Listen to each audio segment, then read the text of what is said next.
Listen to the eyes. They have much to say. The eyes reflect what is in the heart and soul. Lost in your eyes is where I want to be. Lies and truth exist in a stare. These are all quotes that I found looking up quotes about eyes, and then it came up with romantic quotes about eyes. But I'm talking about these empty eyes. What's the other quote? If you stare long enough into darkness, if you stare long enough into the abyss, then it stares back at you, or something like that. That's what I think about when I think about Stephen Miller's eyes. Any activists who doubt President Trump's resolve in the slightest are making a drastic error. Trump will unleash the vast arsenal of federal powers to implement the most spectacular migration crackdown. The immigration legal activists won't know what's happening. That's this guy. Stephen Miller. He's a speechwriter for Donald Trump. He's been tied to the hip of Donald Trump since Donald Trump started running for office. He's the guy that writes his speeches. He's the one that has him going out there saying crazy shit like this. Trade, I am your retribution. I am your retribution. Not gonna let me...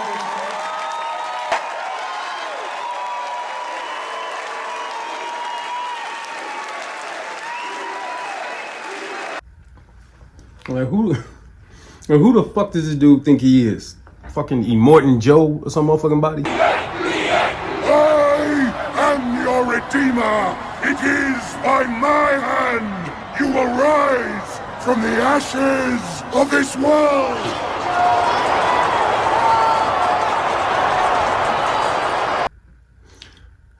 But these are the type of people that the former president has in his ear and in his corner.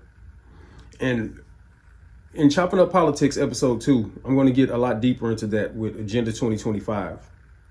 But I want to talk about this Stephen Miller character for a minute. Let's look at a clip of him in college. Let me show you what type of a brat he is. This is a shot of him in college. I believe he attended Duke University.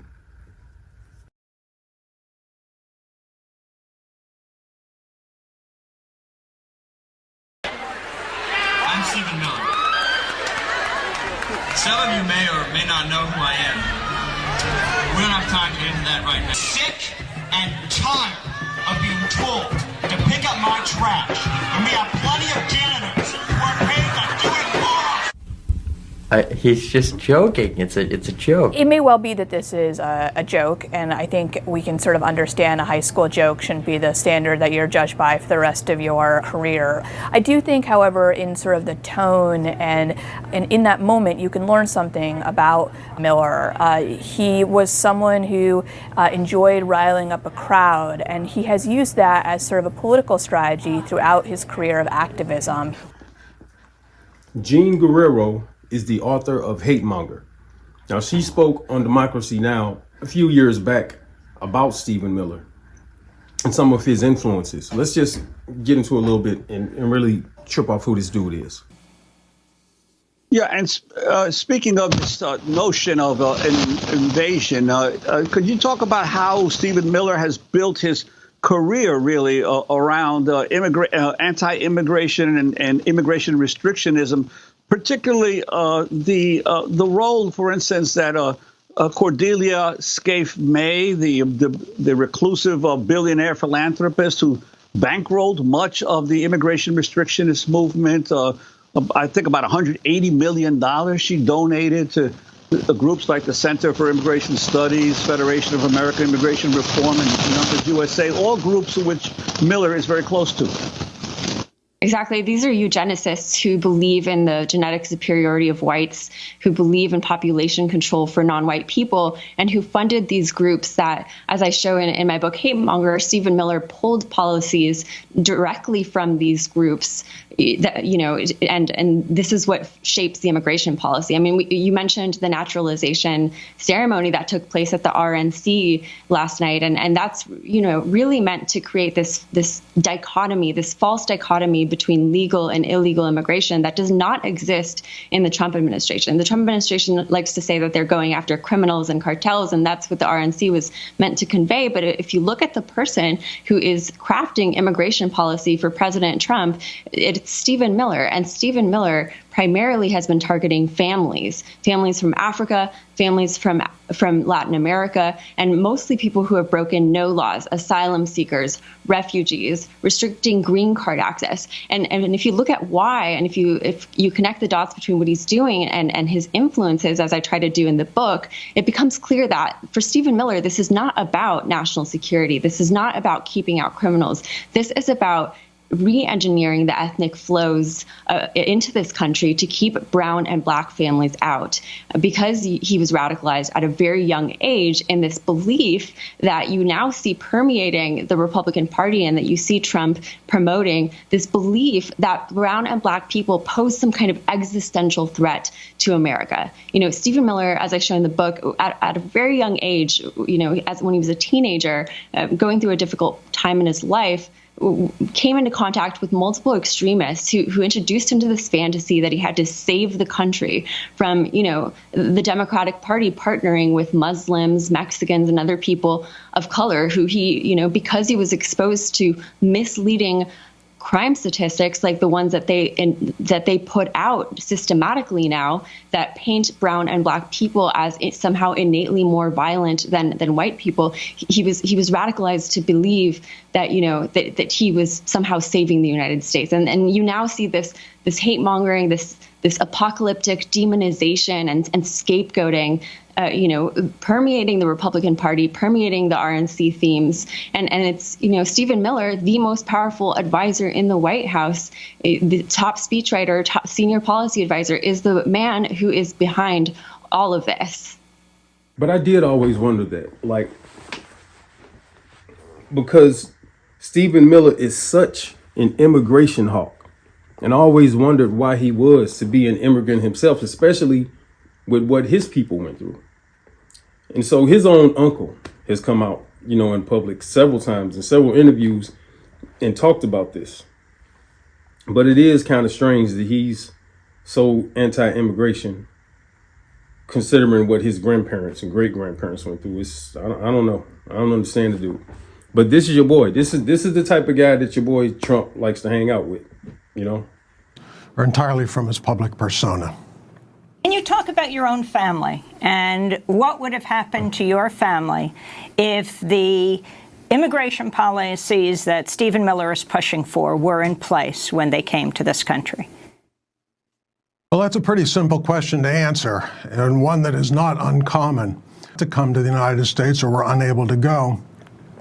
When war broke out in Europe in the late 1930s, they were unable to come to the United States. We couldn't bring them over. And in our family, there were 74 members that we could trace. None of them survived the war. They were all wiped out, murdered, exterminated. There had been 5,000 Jews in the town of Antipol at its height. At the start of World War II, there were 2,000. After the war, there were 74 who survived. So it's not a theoretical question, what would have happened to the family? It's a real question about what did happen to the family. And the answer is they were all murdered. They had no place to go. Nobody would take them.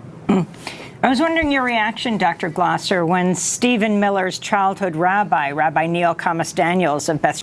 I was wondering your reaction, Dr. Glosser, when Stephen Miller's childhood rabbi, Rabbi Neil Kamas Daniels of Beth Shir Shalom, denounced Miller during his Rosh Hashanah sermon earlier this month, calling Stephen Miller a purveyor of negativity, violence, malice, and brutality. He said, quote, "Mr. Miller, you've set back the Jewish contribution to making the world spiritually whole whole through your arbitrary division of these desperate people, the actions that you now encourage President Trump to take make it obvious to me that you didn't get my or our Jewish message, addressing him by name. Your thoughts about what he's saying about your sister's son? I'm not an extremely religiously observant person, but I take seriously the admonitions which our faith has given us to protect the refugee and welcome the stranger. So I find myself not in disagreement with Stephen Miller's rabbi. It's the United States is a great country, a large country, a wealthy country. We have wonderful expertise in absorbing refugees and immigrants. The United States also has treaty obligations and laws which enable us and regulate the management of refugee applications in the United States. The current administration is doing everything it can in order to reduce the total number of immigrants, be they legal or illegal. And I think they do it for, frankly, demographic political reasons. Most demographers think that by 2045, that people of predominantly European origin, white European origin, are no longer going to be a majority in the United States. They'll remain a plurality, but not a majority. And it's a demonstrated fact that people of the non-white people are less likely to vote Republican. Accordingly, I think this fits in very well with, this is one of the reasons I think why the Republican Party, which had once been the party of family values and the moral majority, are willing to tolerate Trumpism. But yeah, this is a lot of stuff you need to think about your boy Trump. And there will be more coming, you know. But I got to wrap this up real quick. So, you know, it's not dog whistling anymore. I mean, Stephen Miller is pulling language that comes directly from the white supremacist conspiracy theory of white genocide, and he's slightly tweaking it so that it appeals to the mainstream. And the way he tweaks it is that instead of talking about race, instead of talking about skin color, he launders these ideas through the language of heritage, or the language of national security, or the language of keeping America safe or protecting America's economy. So he uses all of the same language except for when it comes to talking specifically about race. But that's what these theories come from white supremacist literature, as I try to show in the book, connecting the dots between the rhetoric that he is inserting into Trump's speeches. And a mother and father are screaming, "You got it! You got it, darling. I'm so proud of my girl."